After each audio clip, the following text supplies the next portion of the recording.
Okay. This is going to be just a check-in. There's a strand of hair in my face. I know it's been a while.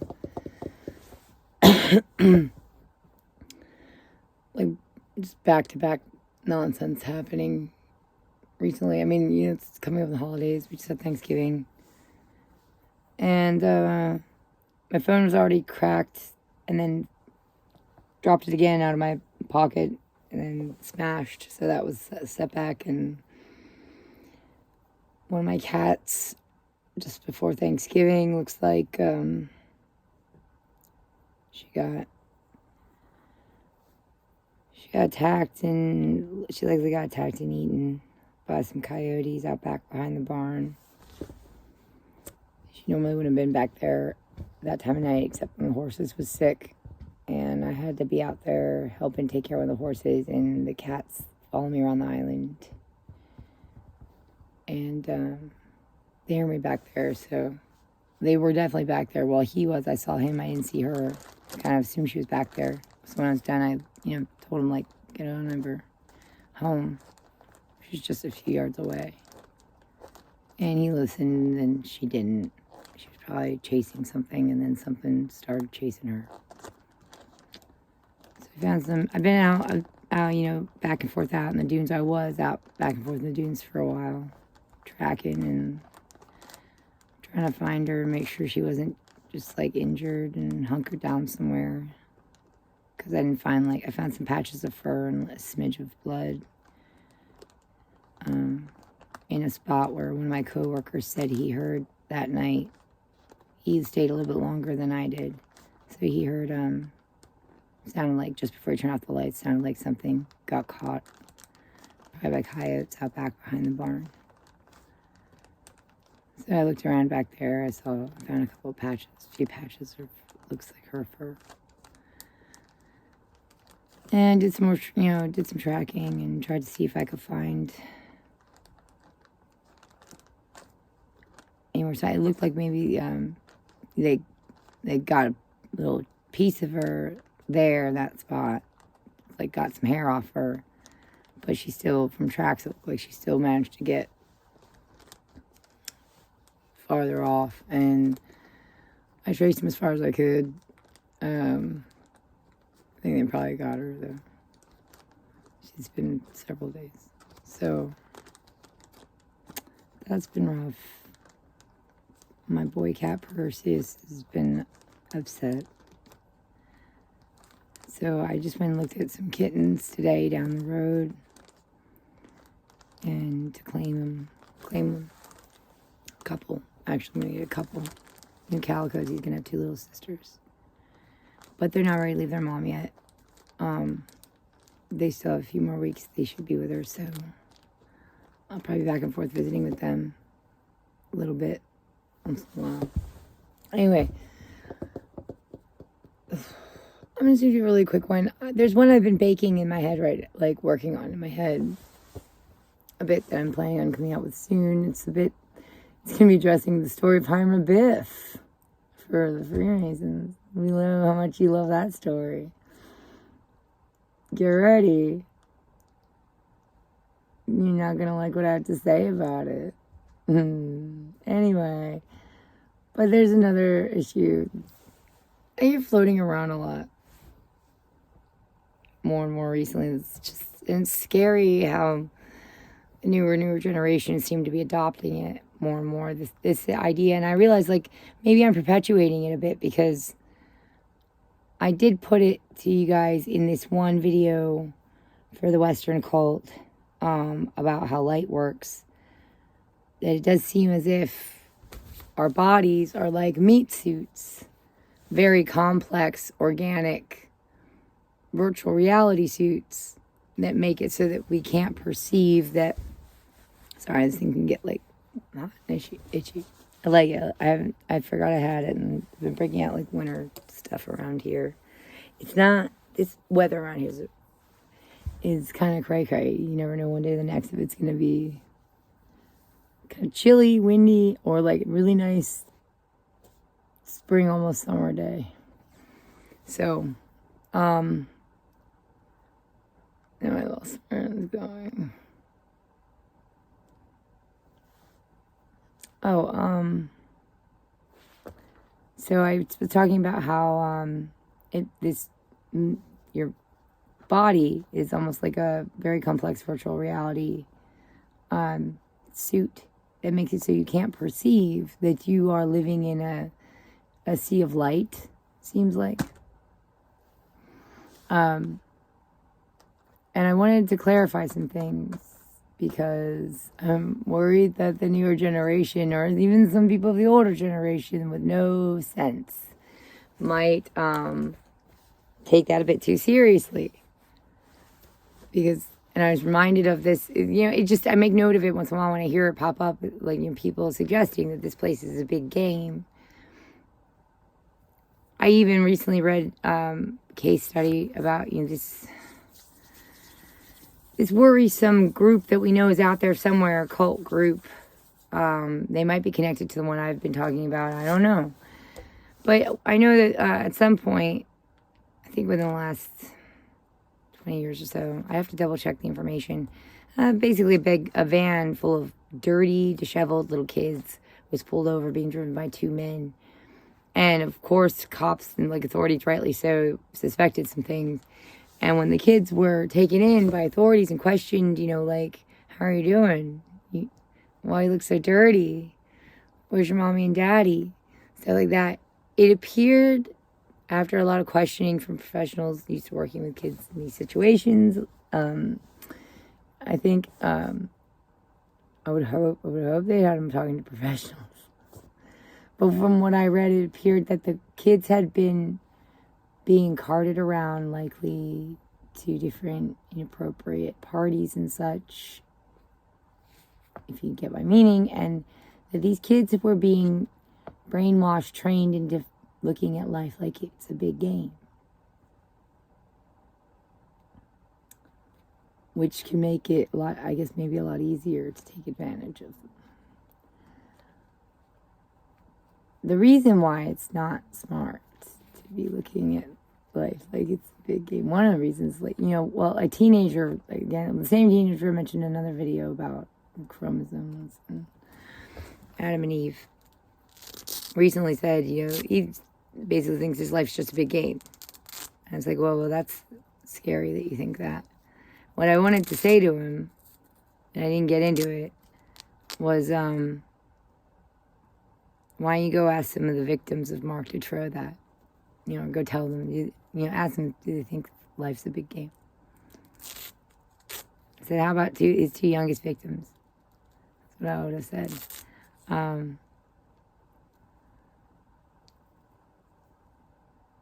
think I dedicate part of my online blog connected to these videos, about all these topics. One chapter in is dedicated to those two girls specifically. I don't off the top of my head remember their names. And I wrote them down, I typed them down already, everything.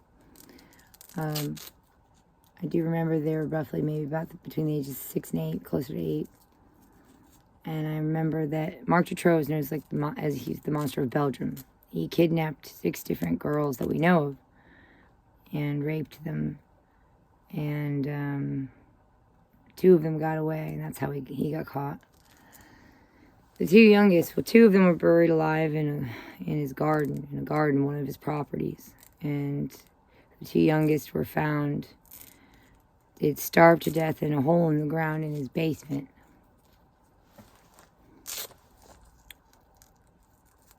Because he'd gotten caught doing something else, trying to steal a car or something, and sent to prison while they were being kept down there. Cops didn't find them. So they starved to death down there. So anyway, I was thinking to myself, you should go ask some of the victims of Marc Dutroux if they think this life's a game. Or better yet, because, those victims, a lot of those victims are dead. Why don't you go ask their moms? Because their moms are still alive. And I'll bet you that for at least 5 seconds every day, their mothers, in their minds, are down there in the dark with them, living that with them. You know, the girls aren't suffering anymore. They're dead, but their mothers are suffering it every day for at least a few seconds, probably, very likely. Very frequent, like, you know, for the rest of their lives, it's going to pop in there.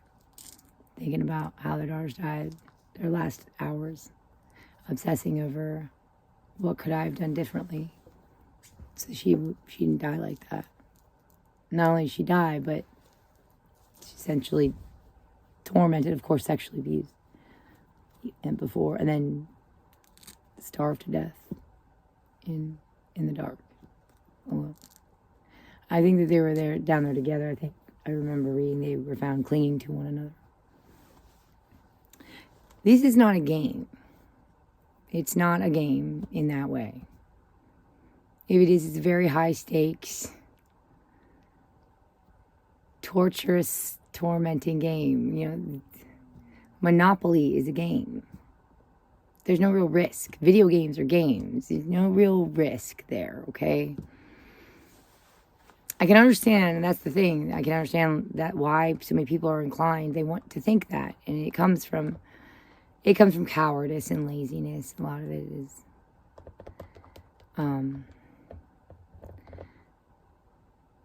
if it's just a game, then you're not really risking anything, and it doesn't really matter if you fail, and it doesn't really matter if you try.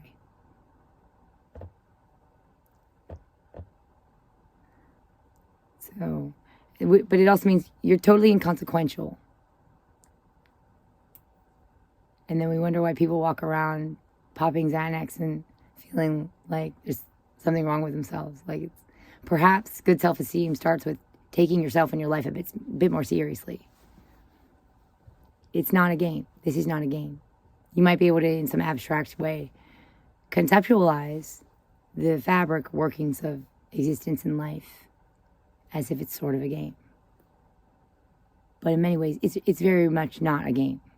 Not at all. There's real suffering going on down here. It's real torment of innocent babies, toddlers, children, little girls. Like, I've yet to meet a little girl. I met some pretty sassy ones too, pretty snotty ones, but I've yet to meet one that deserved to starve to death in a hole in the ground in the dark.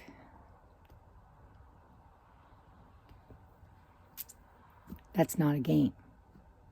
Stop looking at it that way. It makes you weak. It makes you coward. And you start taking things a little bit more seriously. Taking yourself a bit more seriously. There are serious consequences to your actions. This is not a game. It's dangerous for you to look at it that way, because then you don't see how dangerous you can be. Nothing, your avatar in a game is not dangerous. It's not really.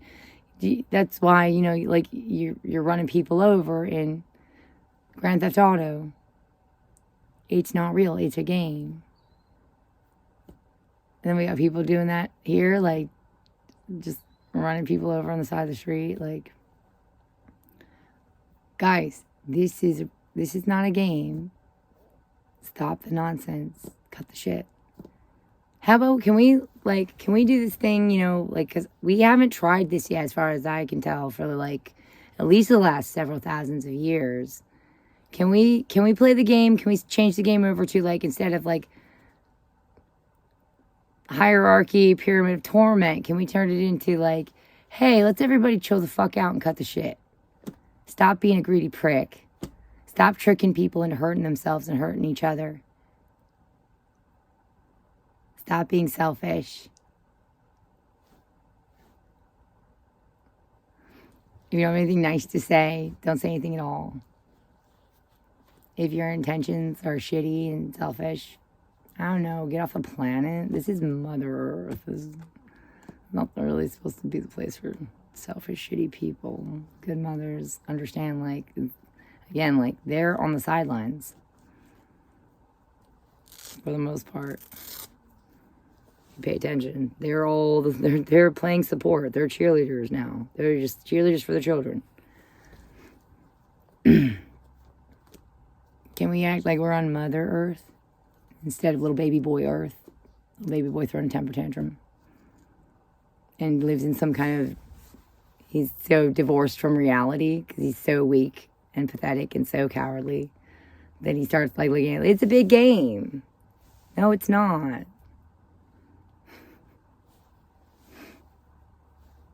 Grow up.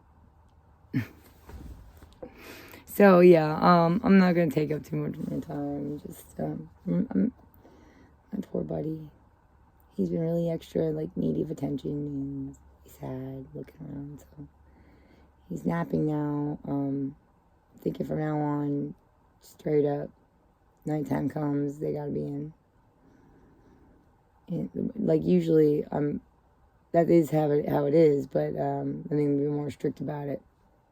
It was a nice night that night. I figured like they were fine, chilling out for. I figured it wouldn't be more than an hour around the RV. I figured they'd just chill out around the RV outside.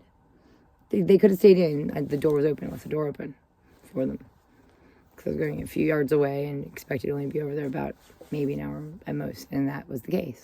They just followed me over, hung out. One of them stayed a bit longer and got hurt. Anyway, yeah, I just wanted to check in, and I wanted to just give you that little earful. Like, come on, dudes. Even if it is a big game, why would you think that you should be coming down to this game and indulging yourself in the worst person you can be? Like, don't you think that feeding the monsters is going to make it stronger? This isn't Westworld, you dumb fucks. Okay? Oh, wait, I'm sorry. What did the little flesh robot torture bots that were down in Westworld to, basically be tortured repeatedly? What did they end up doing? I didn't see there's like a second season, but I saw like how the first thing ended. Didn't they start rebelling? Were they like, you know what? They started remembering some of it. You'll watch Westworld. I don't know. Anyway. Yeah, like, cut the shit. Cut the nonsense. It's fucking ridiculous at this point. Anyway. Oh, and, no, I'll make it. It's going to be its own video. All right, goodbye. Good night. I'll try to make more and more often. It's just really been a lot.